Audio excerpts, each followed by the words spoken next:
बिस्मिल्लाहिर्रहमानिर्रहीम। टेस्टी। जी हाँ, आज हम बनाएंगे बहुत ही टेस्टी ऑरेंज स्क्वैश। और अल्हम्दुलिल्लाह रमज़ान का बाबरकत महीना आने ही वाला है। आप ऑरेंज को इस तरह से स्टोर करके पूरे रमज़ान में इफ्तार में इससे मज़ा उठा सकते हैं। बाज़ार से जो आप स्क्वैश ख़रीदते हैं उसमें जस्ट एसेंस और कलर होता है, तो आप अगर घर पे इसे बनाएंगे तो आपको यकीन होगा कि इसमें जो भी चीज़ें हमने डाली हैं वो ओरिजिनल हैं और साफ़ सुथरी हैं। तो चलें अपनी इजी रेसिपी स्टार्ट करते हैं।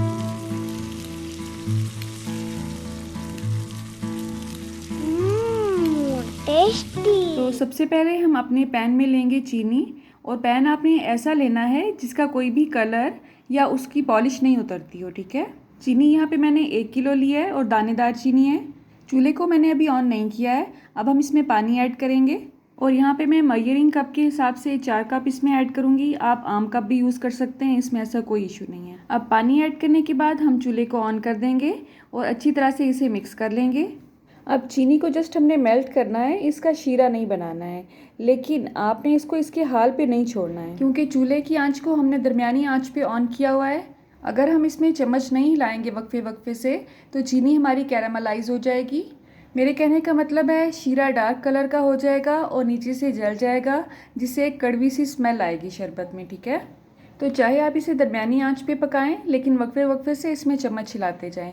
आप देख सकते हैं चीनी तकरीबन इसमें मेल्ट हो चुकी है। ऑरेंज का जूस मैंने पहले से ही निकाल के रखा हुआ है। अब मैं आपको बिल्कुल भी नहीं बताऊंगी कि आपने ऑरेंजेस को पहले अच्छी तरह से धो लेना है, फिर उनको 2 टुकड़ों में काट लेना है और फिर उनका इस तरह से मशीन में जूस निकालना है। नहीं, मैं आपको ऐसा कुछ नहीं बताने वाली हूँ। सबको पता है ऑरेंज का जूस कैसे निकालते हैं, चाहे उसे आप हाथ पे निकाल लें, चाहे उसे आप मशीन में निकाल लें। अब चीनी हमारी दरमियानी आंच पे पानी में अच्छी तरह से मिक्स हो चुकी है। अब हम इसमें लेमन जूस ऐड करेंगे, और ये मैं 2 से 2.5 चम्मच सिर्फ ले रही हूँ इसमें।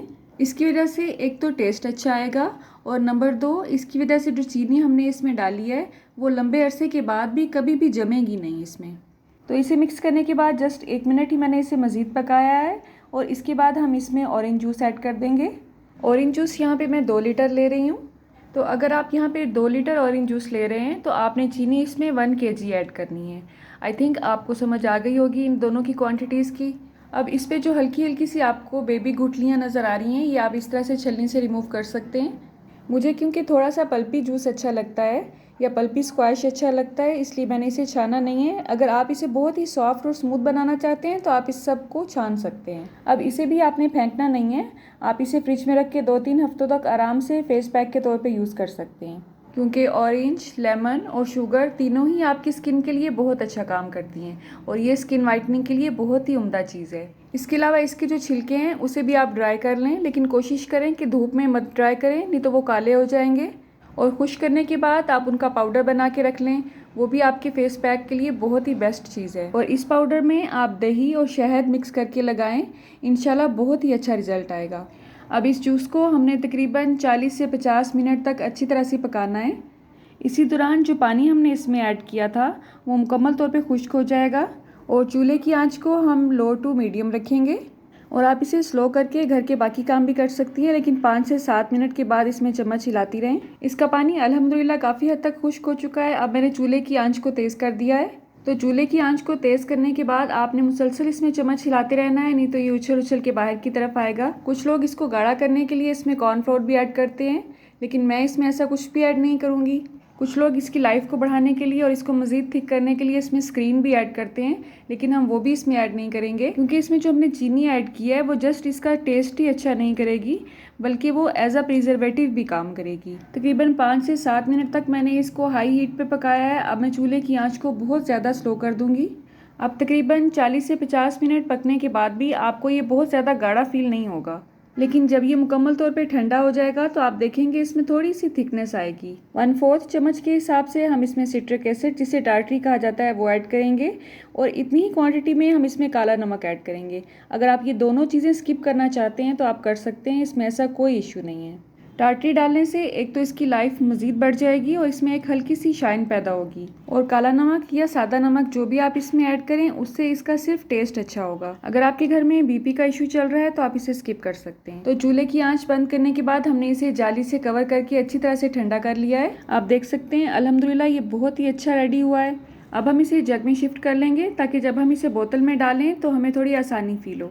और जिस बोतल में भी आपने इसे डालना है उसका खुश्क होना बहुत ज़रूरी है, तो आप इसे बनाने से पहले ही बोतलों को अच्छी तरह से धो के खुश्क करके रख लें ताकि ये लंबे अरसे तक महफूज रह सकें। अगर ये गीली होंगी तो ये जल्दी ख़राब हो जाएगा। अब इसे आप तकरीबन 7 से 8 माह तक आराम से इस्तेमाल कर सकते हैं। ये बिल्कुल भी ख़राब नहीं होगा इंशाल्लाह, और ना ही इसका टेस्ट चेंज होगा। और एक और अहम पॉइंट, टाटरी आपने बिल्कुल एंड पे इसमें ऐड करनी है और इसके बाद उसे ज़्यादा पकाना नहीं है, वरना इसमें हल्का सा कड़वा टेस्ट आएगा। मैंने इन बोतलों को सारी रात ही शेल्फ पे रखा है और आप देख सकते हैं जूस और पानी मुकम्मल तौर पे मिक्सअप हैं, क्योंकि हमने इन्हें बहुत अच्छी तरह से पकाया है। और इसका जो पानी हमने एक्स्ट्रा डाला था वो मुकम्मल तौर पे पका पका के हमने खुश्क किया था। अगर ये अच्छी तरह से पकी ना होती तो जूस नीचे बैठ जाता और पानी ऊपर तैरने लगता। तो इसे बहुत अच्छा सा सर्व करने के लिए आप ऑरेंज का स्लाइस इस तरह से गिलास पे ऐड कर सकते हैं। अपनी ज़रूरत के हिसाब से गिलास में हम आइस क्यूब ऐड करेंगे और 4 से 5 खाने के चम्मच इसमें ये स्क्वैश ऐड करेंगे। और एक और बात, अगर बच्चों को ये पल्पी अच्छा नहीं लगता है तो आप इसे बनाने के बाद उनको छान के दे सकते हैं, क्योंकि मेरे ख्याल में जिस तरह मेरे घर में एक आधा नमूना बच्चा है वो हर घर में ही मौजूद होता है। तो बड़े तो बहुत शौक़ से पी लेते हैं इसका पल्प, लेकिन बच्चे थोड़ा नखरा करते हैं। अल्हम्दुलिल्लाह आप देख सकते हैं पानी ऐड करने के बाद इसका बहुत ही अच्छा कलर आया है। अब आप इसे बना के चाहे तो रमज़ान के लिए स्टोर करके रखें या घर में आए मेहमानों के सामने पेश करें। इंशाल्लाह जो भी पिएगा आपकी ज़रूर तारीफ़ करेगा। अल्लाह आप सबका दस्तरखान सजाए रखे और हम सबको सेहत और ईमान का रिज़्क़ अता फरमाए। रुके रुके सुने, जाने से पहले वीडियो को लाइक कर दें, अच्छी लगी तो शेयर कर दें और सब्सक्राइब करने के बाद बेल का आइकन भी ज़रूर प्रेस करें। जज़ाकल्लाह। मेरी नेक्स्ट वीडियो तक अल्लाह हाफ़िज़।